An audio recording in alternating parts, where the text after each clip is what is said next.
Awooga! Who knew that Jamie Lee Curtis was so goddamn sexy? Well, that's the question I will be answering today. With a joke of a budget, huge stars, and genius storytelling, James Cameron's True Lies is one of a kind. It's a thriller, a rom-com, and an action movie all smushed together in the most perfectly balanced way. Only the man himself could achieve this. They rarely make a movie that is just this plain exciting, and if Hollywood wishes to recapture the magic that is 1994's True Lie, they would have to put a gun to Mr. Cameron's head to get him away from reinventing the wheel that is cinema. Remember to give this video a like, and please remember, I will kill the family dog if you don't.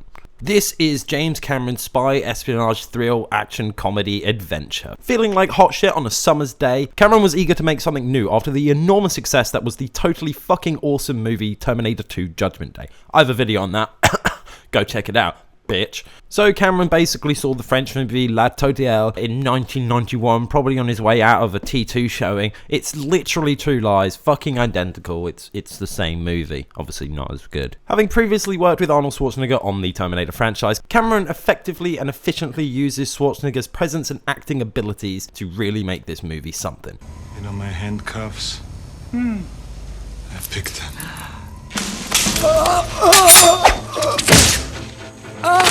Arnie really shines in this movie. He's serious but incredibly charming and funny at the same time. This film from beginning to end showcases Cameron's incredible skills as a director, perfectly blending the balance of original ideas and plays on tropes of the genres. Never thought I'd say this, but this might be James Cameron's best film. Filming started on True Lies on the 25th of August 1993 and finished on the 26th of March 1994. Didn't have any bloody reshoots though, did they, like nowadays? Fun fact, during filming, Arnold Schwarzenegger was thrown from his horse and landed near a 30-foot drop. If it wasn't for Arnie's stuntman Peter Kent, we would have lost the Austrian giant. A true American hero wouldn't have done it without Peter. Right, okay, let's talk about the matter at hand. Right? Child molestation. Now this is serious and not a laughing matter, so the actor Eliza Dushku, who plays Dana Tasker, the child of Jamie Lee Curtis and Arnie. She was supposedly molested during filming when she was the ripe old age of 12 by stunt coordinator Joel Kramer. Nice, very nice. This disgusting creep Kramer was confronted by one of Dushku's adult friends, and later that day, Dushku suffered broken ribs due to a stunt fail with Kramer responsible for her safety. You put the dots together, there's something fishy going on there. The actors involved in this film, Arnie and Jamie Lee Curtis, among others, expressed their sympathy and recognized their bravery.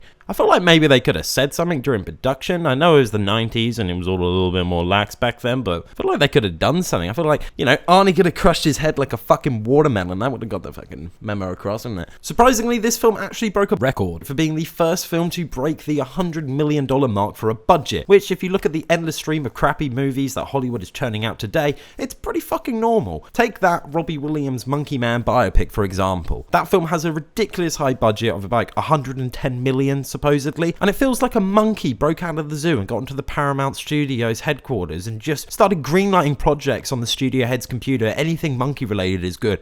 Banana. That film has only made like $4.2 million so far. It's fucking shocking. Who knew no one wanted to see a Robbie Williams biopic where he's a monkey? Anyway, commercially this film was a huge hit in 1995, beating the iconic Robert Zemeckis flick Forrest Gump at number 1 spot. Okay, it was for only a week, but it still beat it, bringing in an impressive number of $378,882,411, which gave Cameron the guaranteed thing he was looking for all those years, the sexy piece of rusty metal at the bottom of the Atlantic Ocean. That's right, your mum. No, the Titanic. Also, can I just say, Titanic ain't better than this. How Titanic made as much money as it had is beyond me. Right, like, think about it. This guy made Terminator 1, 2, Aliens, well, not The Abyss, because it's only alright, but Titanic is like the 4th highest grossing film of all time. Cameron has 3 out of 5 of the highest, by the way. But if you look at the top 20, they're all made in the 2000s. Most of them are like Marvel movies. More people, more money. Look, I get that. But this film is 1997, and it made like $2.3 billion or some shit like that. And it's not even great. It's very, very well made, but